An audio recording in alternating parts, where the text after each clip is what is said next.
Reaper. What about your cooperation with Reaper? Let's talk about this for a while. Yes. Well, I don't know if. Sorry. Sorry. Maybe I answered too quickly. No, that's okay. No. Okay. Well, I don't think it can be called a cooperation.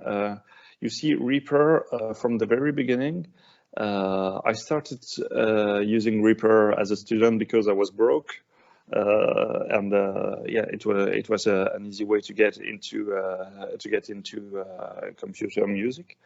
And what they started to do is that they basically say to the user, okay, this is how Reaper looks, but here is where are all the file, all the separate files for all the buttons.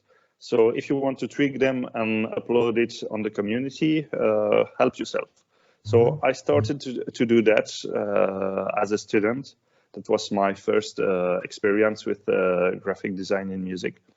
And yes, it didn't age well, but it was a lot of fun to do. I spent really a lot of time.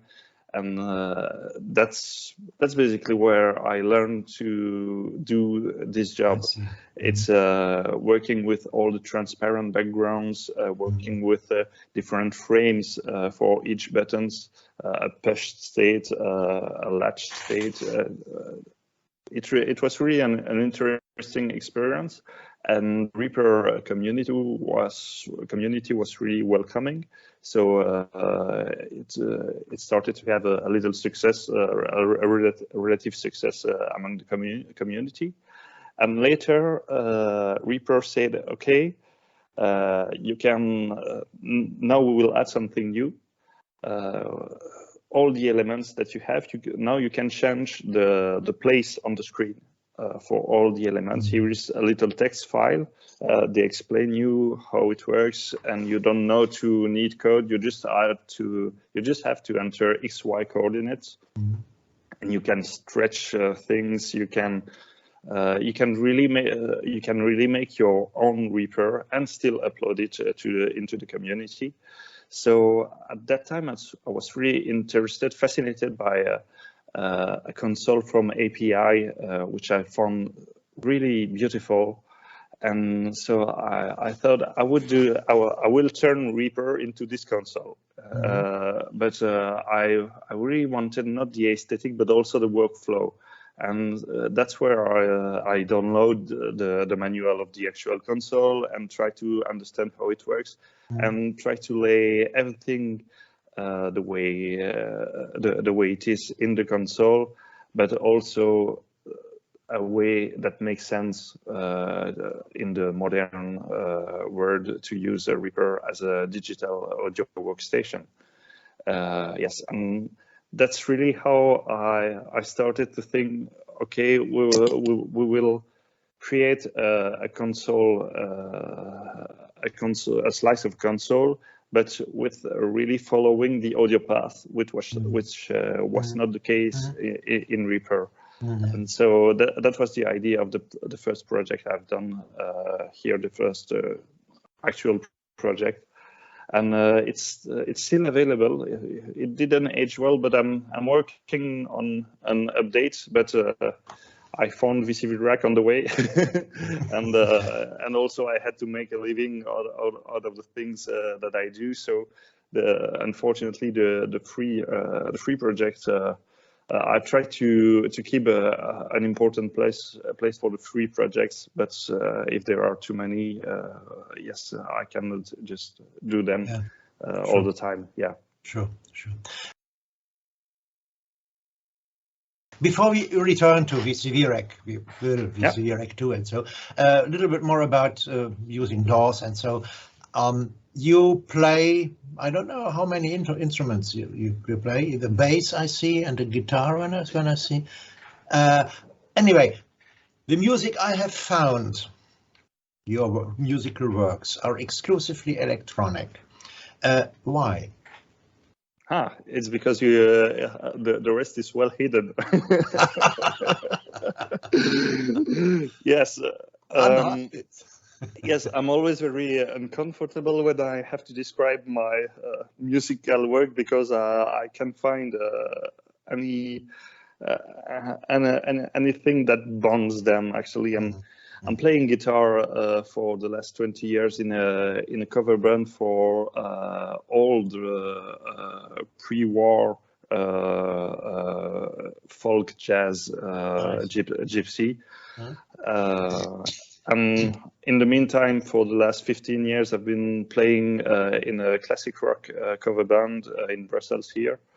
And since I think now 10 years, I have my musical project of doing progressive rock and metal. And since the last 5 years, I have this electronic project that I really work a lot now. But yeah, I don't know why. I don't know why all those different things, but I still need them. Sure. Where do I find them on the web? On Bandcamp, there are only the electronic ones, I think. I think the first one on Bandcamp is the progressive rock. The first album is the progressive rock. The two first album maybe. Yes. Yeah. And yeah, the rest. Well, it's mostly local gigs, so I don't. They don't really have a place on the internet to look for. I'm doing this for fun and not pushing it too much. Yeah, I see. Let's return. We are jumping a little bit. I'm sorry for that, but anyway. No, sure. Let's return to VCV Rack. VCV Rack updates to VCV Rack 2. Can you tell us a little bit more about the hows and whys and problems that occurred and how you solved them and how they were solved? I imagine it's not only you. Yes. It was really a teamwork with Andrew. A lot of exchanges, and it still is. Yes. Once we were talking about VCV Rack 2, there was. I think Andrew wanted to update the graphic design because if you remember VCV Rack 1, it's a style that is very radical. It's a statement. Personally, I love it. How minimalistic it is, and I think it was a very great fresh air in the audio world to have a completely flat design. It was really modern, really a statement, and I guess for VCV Rack 2, it was still facing some criticism. The minimalistic style was facing some criticism. So Andrew wanted an update that was not too realistic, not going too hardware, but keeping the minimalist style. So that was a really fun way to work because all the first version of the graphic elements that I did were very realistic, and Andrew was always pushing me back to the more minimalistic way. So. And I'm so happy that he did that because it's really why it looks the way it is. Trying to find the right balance between something that is a Eurorack simulator and that will receive a lot, that already has and will receive a lot of different actual hardware brand, and so they have to look like the module, but not too much. I mean, for my Reaper team, I try to make it look very much like a hardware, and it didn't age well. So yes, the idea is to find the right middle range. It was a really interesting experience. First we were redesigning all the components. and yes, for that you see, for instance, the jack where you plug it, where you plug everything, the small jacks, the small sockets. I think I did like 50 different versions of it. It was the hardest part to design, because that was the part that you will see like 100 times on your screen. So it has to look great. It has to look not too shiny, not too shadowy, because you will see it a lot and a lot and a lot and a lot, and you will have it on every module with no exception. So it was definitely the hardest piece to design. Yes. Interesting. Yeah, sure. I understand. Yeah. And after that, we went through the existing module and try to put them in a new layout. And well, Andrew had a lot of feedback user to implement. So yes, I mean, I don't know how many users of VCV Rack there is, but a lot are writing to VCV Rack for feedback, and so this is a very, very interesting and valuable experience, and sometimes very different from the command that you see on Facebook or on the forums. What people write back to the company, yes, sometimes you don't realize. This is the silent majority that won't express themselves in public, but you don't realize that that's something that you take for granted. They are difficult to understand because of the layout, or they can be enhanced because of the layout, and also because of the fact that in VCV Rack there was a module that came up at different time.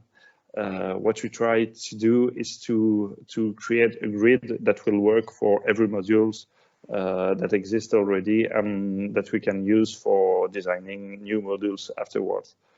So yes, that was the idea. And something that was also very, very valuable for me is that I gave lessons of VCV Rack here in Brussels in the public library. And usually it's people that has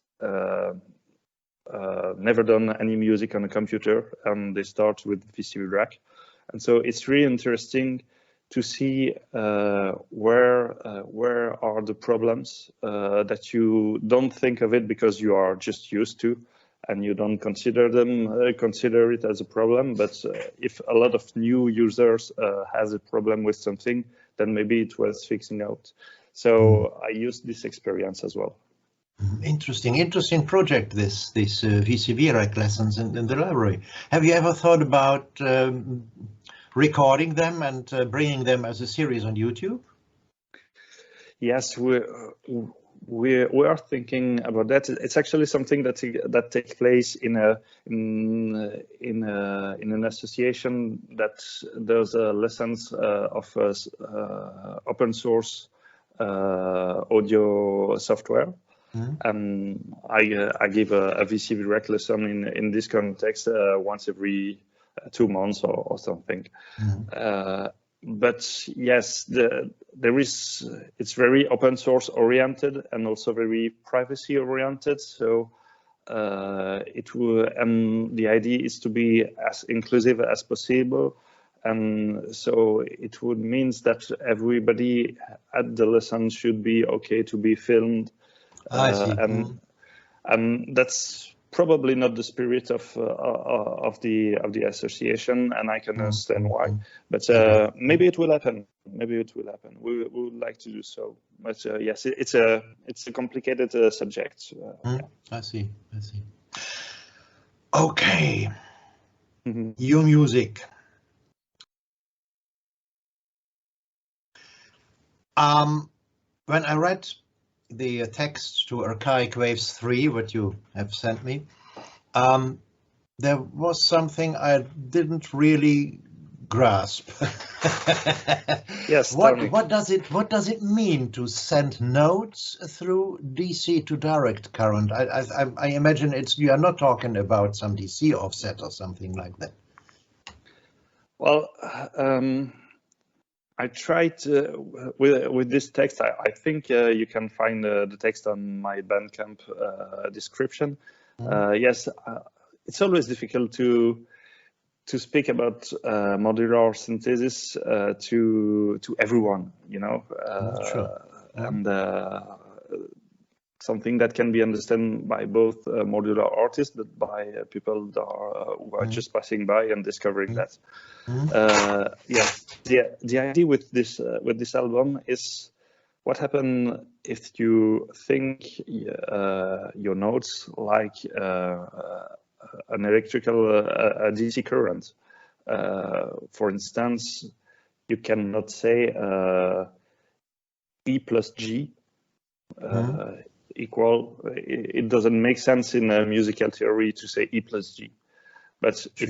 if you turn your E to a 1 volt per octave current and your G in a 1 volt per octave current, you can do E plus G and then turn it back into a note. And that was kind of the main idea of this album. Is to do a lot of things, subtracting, multiplying currents, and then turning them back to notes. Like you cannot think E plus G, but you cannot think E multiplied by G. It's even more abstract in musical theory, but in Eurorack you can do that, yeah, and find new notes. Yes, so yeah, that was the idea. But after that, everything is quantized to musical scales. So it comes back to musical theory. It's not forgetting musical theory. It's forgetting musical theory just for a while, and after that, coming back to that. Yeah, I really wanted to have it. It's a really a melodic album. The sound is really simple, and I wanted to let a lot of room for the melody. And so it's mostly sine waves and distortion sometimes, but yeah. So what let's say mathematical operations did you underlie? It was plus and minus. Why not multiply it and divide it by it? It was possible.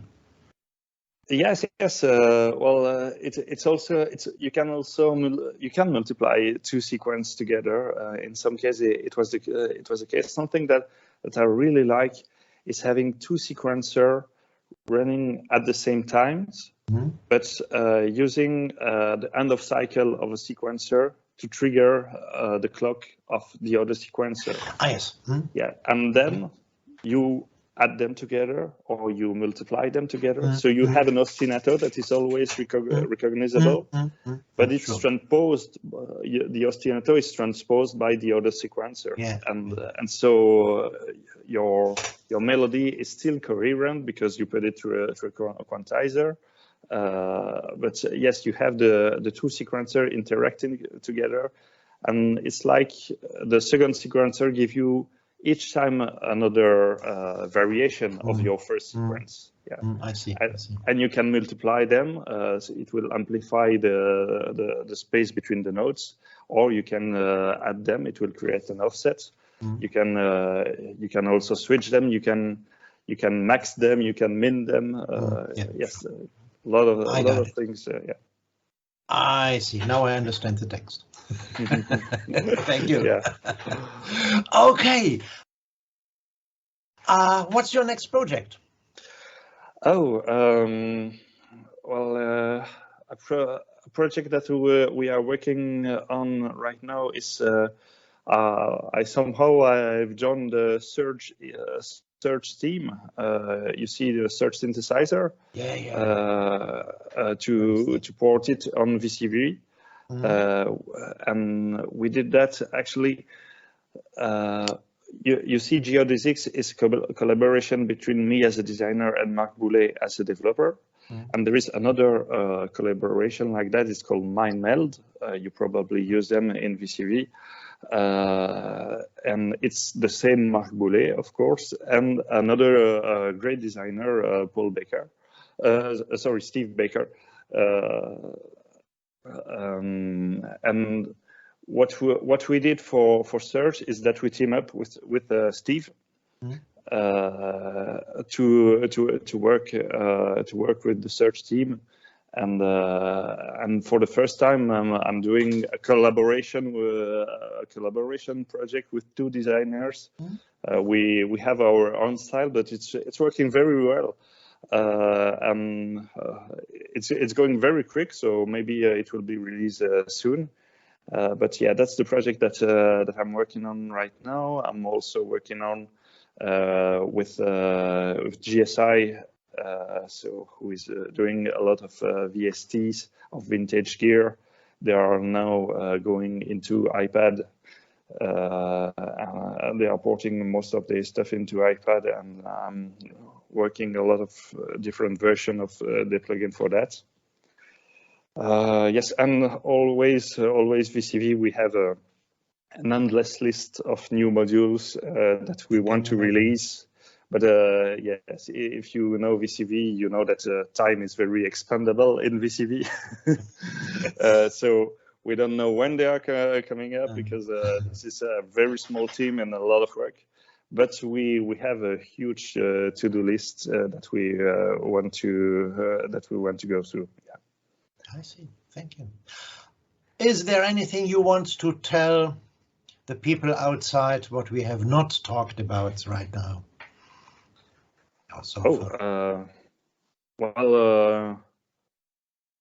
I don't know. Maybe a big thank you to the VCV community, because this is definitely the most welcoming place on the internet that I ever been into, and yeah, most of the work has really was really a community. Community has always a role in most of the VCV modules.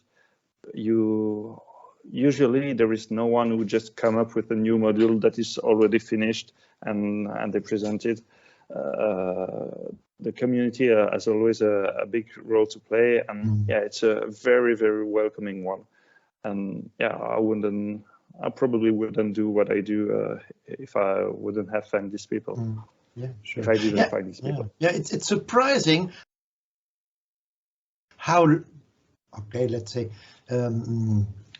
averagely, how less VCV Rack user groups are on Facebook. Only there are, of course, but measured or compared to the importance and to the mass of people using VCV Rack, there are only a few Facebook groups. It's interesting. I was surprised by that.